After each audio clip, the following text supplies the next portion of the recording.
Assalamualaikum warahmatullahi wabarakatuh. Ketemu lagi dengan Ustazah Novi pada pembelajaran Bahasa Indonesia. Tentunya Ustazah mau menyapa kalian dulu. Apa kabar kalian semua? Semoga kalian selalu sehat, bahagia, dan tentunya menambah semangat yang baru karena sudah kembali ke pondok dan bertemu dengan teman-teman yang lainnya. Bagi yang belum kembali ke pondok, semoga kalian segera kembali ke pondok agar bertemu dengan teman-teman yang lainnya. Oke, hari ini Ustazah mau berterima kasih terlebih dahulu karena kalian sudah melaksanakan PTS minggu lalu dan alhamdulillah hasilnya kalian mendapatkan nilai yang maksimal sekali. Bagi yang belum mendapatkan nilai yang maksimal bisa diperbaiki pada ujian selanjutnya. Oke, hari ini kita akan belajar mengenai teks cerpen atau cerita pendek. Bagi kalian pasti sudah sering mendengar ya cerita pendek itu apa, bahkan dari kalian sudah sering sekali membaca cerita pendek itu. Oke, langsung aja kita bahas materi hari ini dalam slide selanjutnya.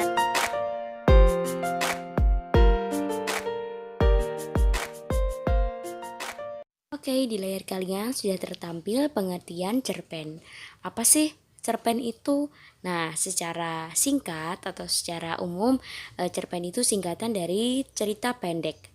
Artinya cerita yang kurang dari 10.000 kata atau kurang dari 10 halaman. Atau juga biasa kita artikan sebagai cerita yang dapat diselesaikan dalam sekali duduk. Jadi ketika kalian membaca itu sudah bisa selesai pada saat hari itu juga. Berbeda dengan novel. Kalau novel itu kan berlembar-lembar. Kalian menyelesaikannya bisa 2 hari, 3 hari, bahkan sampai seminggu. Nah, cerpen ini berisi karangan fiktif tentang sebagian kehidupan seseorang atau kehidupan yang diceritakan secara ringkas. Nah, artinya hanya ada satu tokoh sentral ya yang menjadi pusat dari cerita tersebut. Oke, kita masuk pada bagian struktur teks cerpen. Pada struktur teks cerpen ini, yang pertama ada orientasi atau pendahuluan, rangkaian peristiwa atau konflik, komplikasi atau klimaks, dan yang terakhir adalah resolusi atau penyelesaian. Dulunya struktur teks cerpen itu disebut dengan pendahuluan, konflik, klimaks, dan penyelesaian. Jadi dulu komplikasi ini disebut dengan klimaks, rangkaian peristiwa ini disebut dengan konflik, dan penyelesaian ini dan resolusi ini disebut dengan penyelesaian. Namun saat ini ada penyesuaian kembali. Namun sama aja, hanya berbeda istilah. Pada prinsipnya, pada bagian orientasi atau pendahuluan berisi mengenai pengenalan latar. Nah, latar ini waktunya kapan, suasananya bagaimana, tempatnya di mana, kemudian juga tokohnya seperti apa, siapa saja tokohnya. Itu ada di bagian pendahuluan. Selanjutnya, untuk rangkaian peristiwa atau konflik. Nah, di sini pada dasarnya mulai terjadi perselisihan antar tokoh. Muncul tokoh-tokoh yang berselisih. Nah, protagonis, antagonis. Nah, ini muncul di sini. Nah, protagonis, antagonis itu tokoh protagonis yang baik, tokoh antagonis yang kurang baik atau jahat. Nah, ini saling berselisih. Nah, ini memunculkan berbagai konflik. Nah, konflik-konflik yang terjadi kemudian dipelihara sampai banyak dan tidak ada penyelesaiannya, maka akan timbul puncak permasalahan atau puncak konflik yang di sini masuk dalam struktur komplikasi atau klimaks. Nah, pada dasarnya ada dua, yaitu fisik dan batin. Fisik ya duel ya, adu fisik. Kemudian kalau batin ya konflik secara batin, secara ide atau gagasan. Misalnya nih, kalian berencana ingin berlibur bersama. Nah, pada saat sudah hari nih kalian mau berangkat nih. Nah, ada salah satu teman kalian si A itu diajak keluarganya untuk menjenguk saudaranya yang sakit. Nah, otomatis rencana yang sudah kalian susun secara matang itu menimbulkan konflik batin bagi si A ini. Ya, dia pasti akan bimbang gitu ya. Dia mau berlibur atau menjenguk saudaranya yang sakit. Nah, itu sudah termasuk dalam konflik batin ya, konflik secara perasaan gitu ya, ada gejolak-gejolak, oh aku ingin berlibur tapi aku juga nggak bisa kalau nggak jenguk saudara. Nah seperti itu. Nah, kita masuk pada bagian resolusi atau penyelesaian. Nah, penyelesaian ini dari penyelesaian apa? Penyelesaian masalah.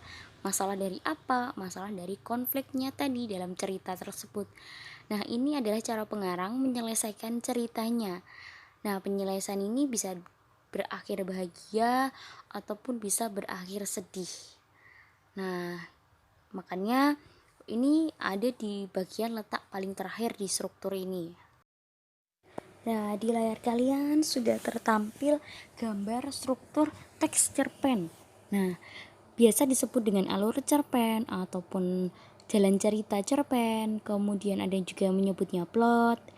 Nah, dalam bentuk segitiga ini dimulai dari ujung paling kiri ya, orientasi atau pendahuluan, naik ke klimaks, dan sebelumnya ada konflik-konflik, kemudian ke klimaks, kemudian turun ada penurunan masalah sampai di resolusi. Kalau ada yang tanya, loh kok itu ada penurunan masalah, tadi kan gak ada Ustazah. Nah, secara umum hanya ada 4 ya. Jika kita pecah resolusi itu, sebelumnya resolusi itu ada penurunan masalah, yaitu biasa disebut dengan evaluasi atau proses penyelesaian atau proses penyelesaian masalah. Nah, proses penyelesaian masalah ini disebut evaluasi. Nah, proses penyelesaian masalah ini nanti sampai ke resolusi atau benar-benar masalah itu selesai atau happy ending, sad ending, dan sebagainya. Tergantung si pengarangnya, seperti itu ya.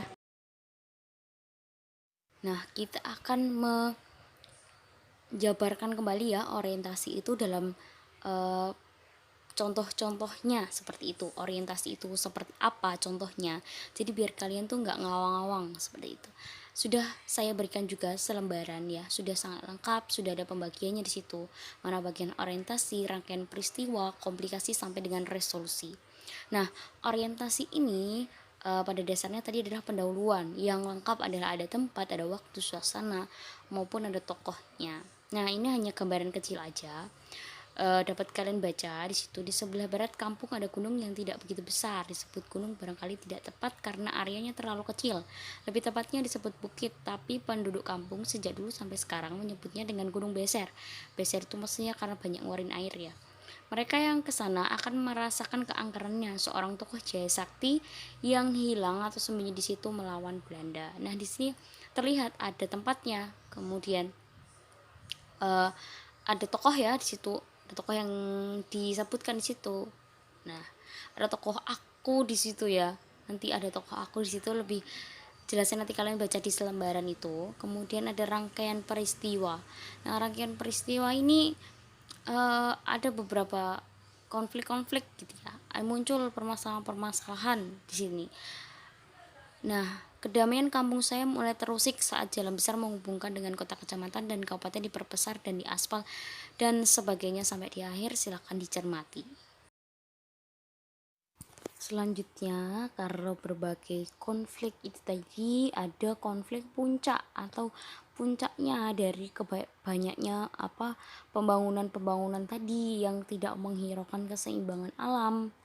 Nah, di sini Ustazah jadikan satu ya, karena terlalu banyak kalau ditulis. Nah, ini sampai puncaknya pembangunan yang sampai kaki gunung beser dan terus menerus tanpa terkendali. Akhirnya ada kesulitan air, konflik antar petani, lahan tidak subur, dan itu nanti di situ ada El Nino atau kekeringan itu yang berkepanjangan sampai menimbulkan kebakaran dan banjir melanda. Nah, itu kan karena pembangunan yang terlalu sering itu tadi ya, yang tidak memperhatikan alam. Nah, kemudian resolusi, yaitu penyelesaian dari permasalahan tadi. Bagaimana? Nah, di sini ternyata kita harus bersahabat dengan alam ya. Bagaimanapun itu alam itu yang memberikan kita tuh tempat ya, maksudnya banyak hal manfaat yang begitu banyak gitu di sini pesannya. Dan ini kakek ini juga berpesan bahwa banyak orang cuma merasa pintar padahal tidak. Nah, tidak, di sini mereka hanya pintar membangun tetapi mereka tidak memikirkan dampak dari pembangunan tersebut. Alhamdulillahirrabbilalamin, hari ini kita sudah menyelesaikan materi ya, yaitu mengenai struktur teks cerita pendek.